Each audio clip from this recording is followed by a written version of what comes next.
Bonjour et bienvenue à cette nouvelle leçon dédiée à la conjugaison anglaise, un élément essentiel à la maîtrise de la langue. Que nous soyons débutants ou que nous souhaitions améliorer notre anglais, voyons-nous prêts à clarifier nos doutes et améliorer notre langue. Avant de continuer, nous vous supplions de vous abonner et à liker, si vous ne les avez pas encore faits, il est encore temps pour que vous les fassiez. Aujourd'hui, nous allons explorer les bases et les subtilités de ces 4 concepts clés de cette leçon. Les verbes, le mode, le temps, l'aspect. Ces notions sont essentielles pour structurer nos phrases, exprimer nos idées avec précision, et comprendre le langage écrit et parlé. En étant francophone, nous remarquons que des similitudes avec la conjugaison française, mais aussi des différences importantes. Pas de panique. Notre chaîne, et nos pages sur le réseau ont été créées par notre formateur principal Monsieur Fidel Mazemba, teacher aux différents centres de formation, en langue, en République démocratique du Congo, Kinshasa, principalement à Lingua Franca Learning Center.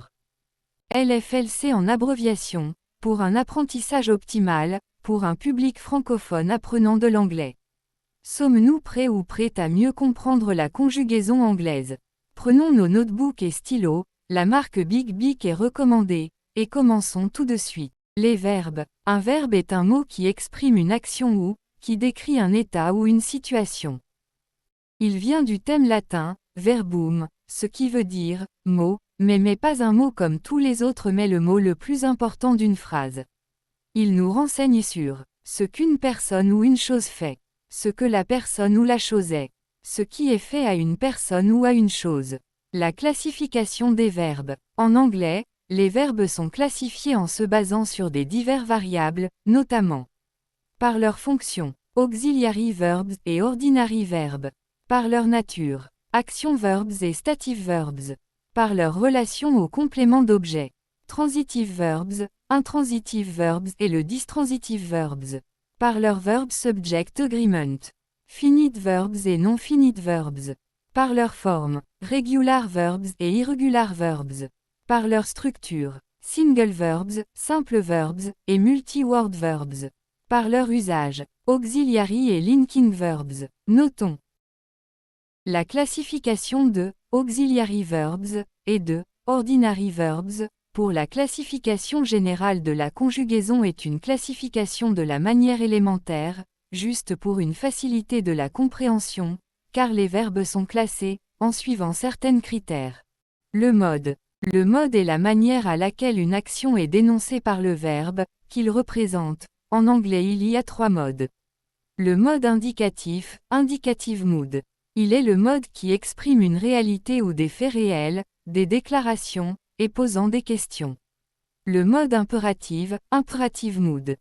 Il est le mode qui exprime des commandements, des requêtes, des conseils, des invitations, des instructions, des exhortations, des prières. Le mode subjonctif, subjunctive mood.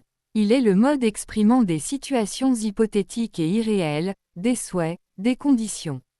Notons, il y a les linguistes anglophones qui séparent le conditionnel au mode subjonctif. Notons encore, le participe, l'infinitif, le gérondif, le conditionnel, ne sont pas de modes en anglais mais ils sont que des formes.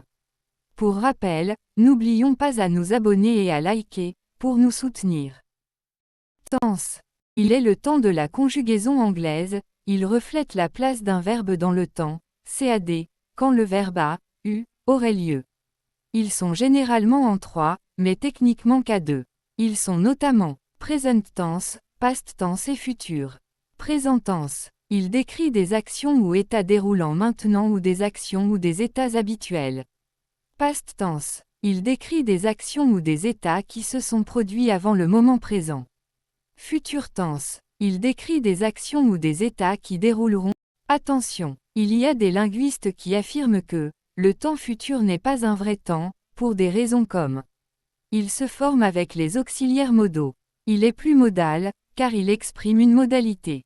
Au sens grammatical strict un temps, tense en anglais, change la forme verbale d'un temps. Aspect. Il est la notion qui montre la nature d'une action, elle indique si elle est en cours ou, en train de se passer, terminée, habituel, ou répété. Ils sont au nombre de 4.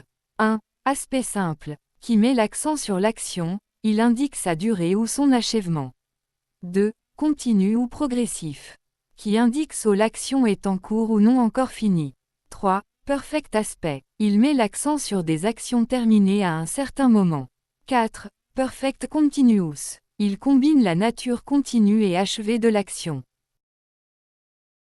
C'était une des leçons tirées du livre inédit de Teacher Fidel Mazemba sur la conjugaison anglaise. N'oubliez pas à liker et à abonner. Merci de nous avoir suivis.